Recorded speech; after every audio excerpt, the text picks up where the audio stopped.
Welcome friends, welcome to India சமையல். இன்றைக்கி வீடியோவில் 3 விதமான பொரியல் ரெசிபி உங்களோட நான் ஷேர் பண்ணிக்க போகிறேன். சாம்பார் சாதம், குழம்புகளுக்கெல்லாம் இந்த மாதிரி பொரியல் நீங்கள் செஞ்சு சாப்பிட்டிங்கன்னா சூப்பராக இருக்கும். வித்தியாசமான முறையில் உங்களுக்கு நான் செஞ்சு காமிக்க போகிறேன். நம்ம சேனலை ஃபஸ்ட் டைம் பார்க்குறதா இருந்தால் சப்ஸ்கிரைப் பண்ணி வச்சுக்கோங்க. ஃபஸ்ட்டு நம்ம பார்க்க போகிற பீன்ஸ் பொரியல். இது கொஞ்சம் டிஃப்ரெண்ட்டாக இருக்கும். நீங்களும் இந்த மாதிரி ட்ரை பண்ணி பாருங்கள். ஃபஸ்ட்டு ஒரு கடாயில் 3 டீஸ்பூன் அளவுக்கு எண்ணெய் சேர்த்துக்கோங்க. எண்ணெய் சூடான பிறகு 1/2 டீஸ்பூன் அளவுக்கு கடுகு உளுந்தம்பருப்பு, 1/2 டீஸ்பூன் அளவுக்கு சீரகம், 2 வரமிளகா, 2 பல் பூண்டை இந்த மாதிரி தட்டி சேர்த்துக்கோங்க. இப்போ நல்லா மிக்ஸ் பண்ணிக்கிறலாம். கொஞ்சமாக கருவேப்பிலை சேர்த்துட்டு இந்த மாதிரி வதக்கி விட்டுக்கோங்க.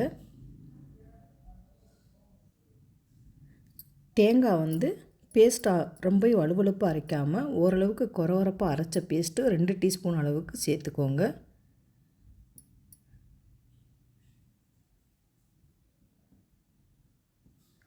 இடித்த பச்சை மிளகாயை இந்த மாதிரி இடிச்சிட்டு சேர்த்துக்கோங்க. இப்போ சேர்த்துட்டு நல்லா கலந்து விட்டுக்கரலாம்.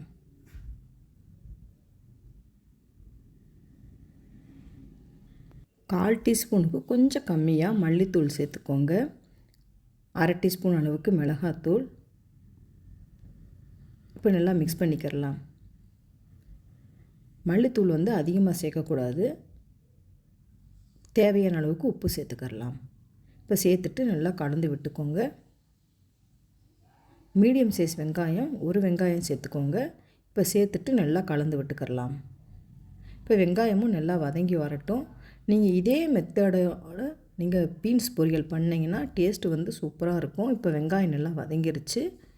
பீன்ஸை இந்த மாதிரி பொடியாக கட் பண்ணிவிட்டு வாஷ் பண்ணிவிட்டு இந்த மாதிரி சேர்த்துக்கோங்க. இப்போ சேர்த்துட்டு நல்லா கலந்து விட்டுக்கரலாம்.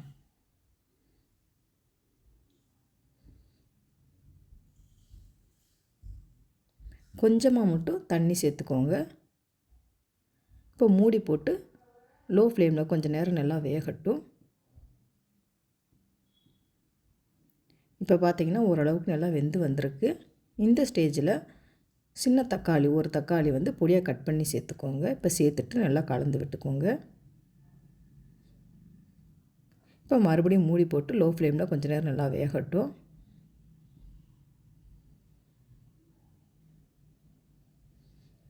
இன்னும் கொஞ்சம் தண்ணியெல்லாம் நல்லா ட்ரை ஆகட்டும்.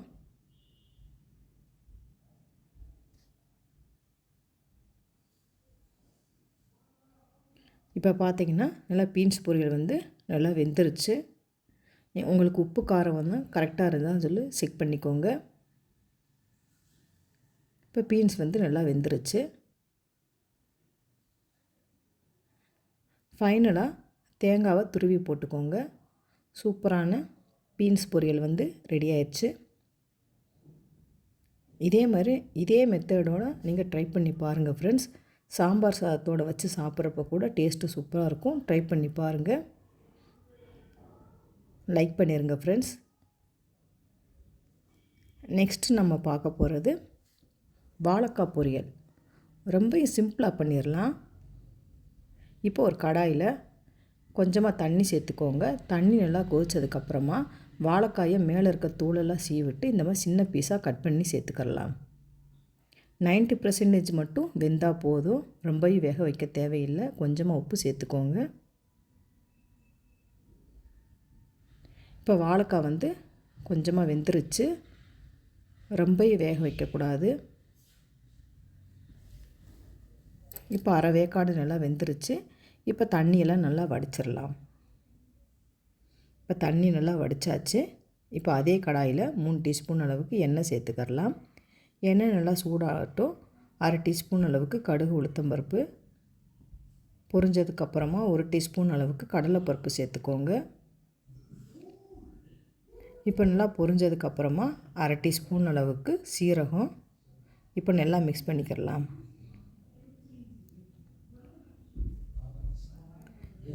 ரெண்டு பச்சை மிளகா, ஒரு வரமிளகா பொடியாக கட் பண்ணி சேர்த்துக்கோங்க. கொஞ்சமாக கருவேப்பிலை சேர்த்துக்கோங்க. வெங்காயம் ஒரு வெங்காயம் சேர்த்துக்கோங்க. பொடியாக கட் பண்ணி சேர்த்துக்கலாம். இப்போ சேர்த்துட்டு நல்லா மிக்ஸ் பண்ணிக்கலாம். இப்போ வெங்காயம் வந்து நல்லா வதங்கி வரட்டும். ஆல்ரெடி நம்ம உப்பு சேர்த்துருக்கோம், கொஞ்சமாக மட்டும் உப்பு சேர்த்துக்கோங்க.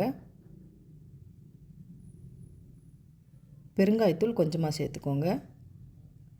வாழைக்காய் வந்து வாயுத்தன்மை அதிகமாக இருக்கனால நம்ம பெருங்காயத்தூள் சேர்த்துக்கிட்டிங்கன்னா நல்லாயிருக்கும். இப்போ நல்லா கலந்து விட்டுக்கரலாம். கொஞ்சமாக பூண்டு பேஸ்ட்டு 1/2 டீஸ்பூன் அளவுக்கு சேர்த்துக்கரலாம். இப்போ நல்லா கலந்து விட்டுக்கோங்க. இப்போ வேக வச்சுருந்த வாழைக்காயை சேர்த்துக்கோங்க. இப்போ நல்லா மிக்ஸ் பண்ணிக்கிறலாம். இப்போ ஆல்ரெடி 90% நல்லா வெந்திருக்கு. கொஞ்ச நேரம் மட்டும் லோ ஃப்ளேமில் வச்சு வேக வச்சு எடுத்துக்கிட்டிங்கன்னா கரெக்டாக இருக்கும். இப்போ மூடி போட்டு கொஞ்சம் நேரம் நல்லா வேகட்டும். இப்போ பார்த்திங்கன்னா நல்லா வெந்துருச்சு.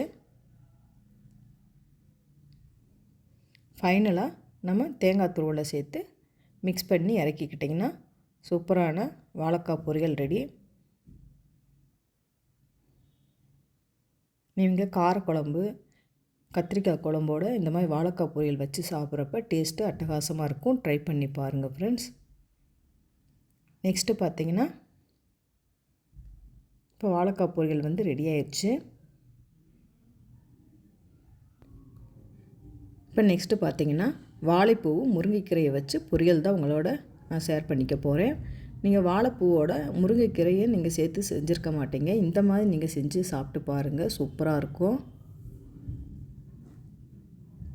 இப்போ ஒரு கடாயில் கொஞ்சமாக தண்ணி சேர்த்து தண்ணி கொதிச்சதுக்கப்புறமா ஒரு கைப்பிடி அளவுக்கு முருங்கைக்கீரையை கொஞ்ச நேரம் ஒரு 10 நிமிஷம் வேக வச்சா போதும். அரை வேக்காடு வெந்தால் போதும். அதுக்கப்புறமா பார்த்திங்கன்னா வாழைப்பூவை உள்ளே இருக்க அந்த நரம்பெல்லாம் எடுத்துகிட்டு சின்ன சின்ன பீஸாக கட் பண்ணிவிட்டு எல்லாம் வாஷ் பண்ணி எடுத்து வச்சுக்கோங்க. இப்போ இந்த வாழைப்பூவை இந்த முருங்கைக்கீரையோடு நம்ம சேர்த்துக்கலாம்.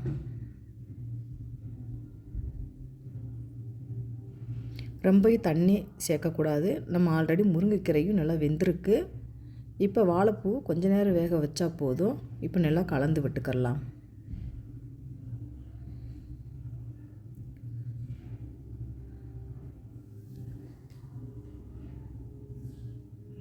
இப்போ பார்த்திங்கன்னா வாழைப்பூவும் முருங்கைக்கீரையும் ஓரளவுக்கு நல்லா வெந்து வந்திருக்கு. இன்னும் கொஞ்சம் வேகணும், கொஞ்சம் நேரம் வேகட்டும்.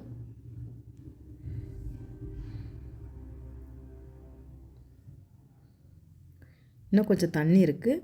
நீங்கள் வேணும்னா தண்ணியை வடிச்சிட்டு கூட நீங்கள் கலந்து விட்டுக்கலாம். இப்போ நல்லா வெந்துருச்சு.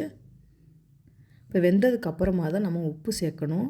ஃபஸ்ட்டே உப்பு சேர்க்கக்கூடாது. கொஞ்சமாக உப்பு சேர்த்துக்கோங்க. இப்போ உப்பு சேர்த்துட்டு நல்லா மிக்ஸ் பண்ணிக்கிறலாம். இப்போ தண்ணியை வந்து வடிச்சிட்டு நீங்கள் சூப்பாக கூட குடிச்சிக்கிறலாம். இல்லைன்னா அதோடையே நம்ம வெங்காயம் போட்டு நல்லா பொரியல் கூட பண்ணிக்கிறலாம்.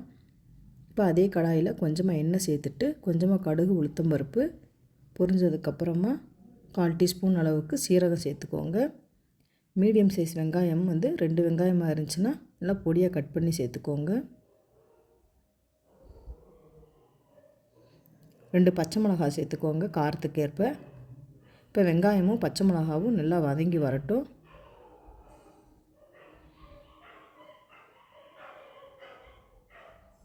இப்போ வெங்காயமும் பச்சை மிளகாவும் நல்லா வதங்கிருச்சு.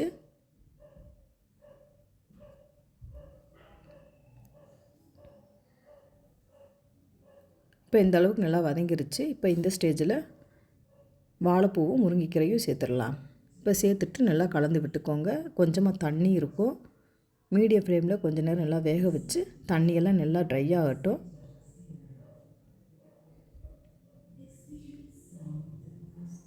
இப்போ பார்த்திங்கன்னா தண்ணியெல்லாம் நல்லா ட்ரை ஆயிடுச்சு. தேவையான அளவு தேங்காய் பூ சேர்த்துக்கோங்க. இப்போ சேர்த்துட்டு நல்லா கலந்து விட்டுக்கிறலாம். சூப்பரான வாழைப்பூ முருங்கைக்கீரை பொரியல் வந்து ரெடி ஆயிடுச்சு. டிஃப்ரெண்ட்டாக இருக்கும் ஃப்ரெண்ட்ஸ். நீங்கள் இந்த மாதிரி ட்ரை பண்ணி பாருங்கள். ட்ரை பண்ணி பார்த்துட்டு கமெண்ட் பண்ணுங்கள்.